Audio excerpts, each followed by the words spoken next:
السلام علیکم ورحمۃ اللہ وبرکاتہ۔ کیا آپ جانتے ہیں کہ اللہ تعالیٰ نے والدین کے ساتھ حسن سلوک کو اپنی عبادت کے بعد سب سے زیادہ اہمیت دی ہے؟ والدین وہ ہستیاں ہیں جن کی دعائیں زمین و آسمان کے درمیان حجاب کو ہٹا دیتی ہے۔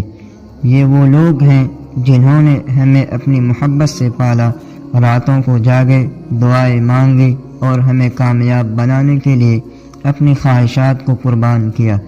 اللہ تعالیٰ قرآن مجید میں فرماتے ہیں، اور ہم نے انسان کو تاکید کی کہ وہ اپنے والدین کے ساتھ نیک سلوک کریں۔ کیا ہم نے سوچا ہے کہ ہم والدین کے حق میں کتنا وقت نکالتے ہیں؟ والدین کی خدمت صرف فرض نہیں بلکہ جنت کا راستہ ہے۔ نبی کریم صلی اللہ علیہ وسلم نے فرمایا، والد کا راضی ہونا اللہ کی رضا ہے، اور والد